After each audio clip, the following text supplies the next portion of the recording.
Oluvannyuma lwa mukama waffe pulezidenti okwogera n'agamba nti takyakkiriza mmotoka netisi za miti biki ebyo byonna ennene ezo truck okutambula.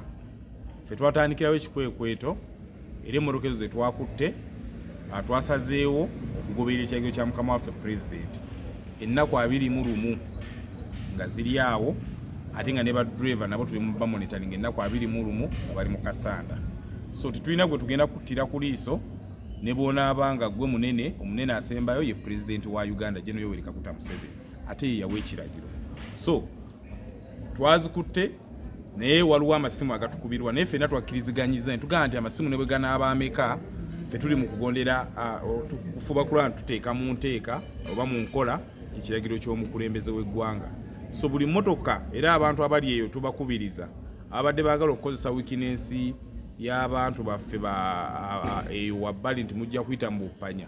Emmotoka bwe tunaagikwata ejja kumalaawo ennaku 21 ng'ate naawe oli mu kasande ennaku 21, ate bwe tunaamala tujja kutwala mu kkooti. So n'olw'ensonga eyo tubasaba nga pulezidenti bwe yayogera, tojja kasanda, tofuluma kasanda. Bw'onaagezaako okusaliikiriza ne tukwata tujja kutwala mu kkooti. Aye tukuvunaani tuwali gwe tugenda kuttira ku liiso kuba n'abakulembeze twabakwata emabegakaawo.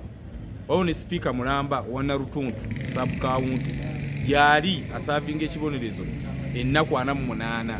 So tulebe tugenda kuttira ku liiso. N'olw'ensonga eyo twagala tukozese bulungi ebiragiro omukulembeze bye yatuwa, tuleme kubaako na gwe tunyigiriza.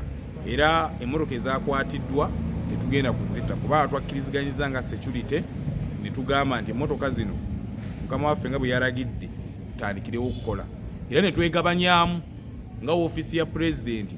Mukama wange Fibi n'agenda mu constituency y'Ebukuya okulaba nti bupanya obuli eyo obusaliikiriza okugenda ekiboga n'ekyankwanzi ate n'okuyitirawo okubuka emityana tubuziyiza kuba twasazeewo twongere amaanyi mu supervision abasirikale baffe enforcement.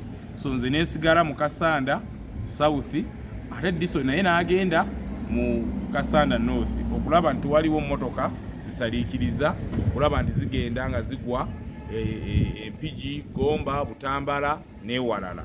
So n'okuyingira twegabanyizaamu gwe tunaakwata tuwali gwe tugenda kuttira ku liiso. Era tubagamba nti nammwe aba boda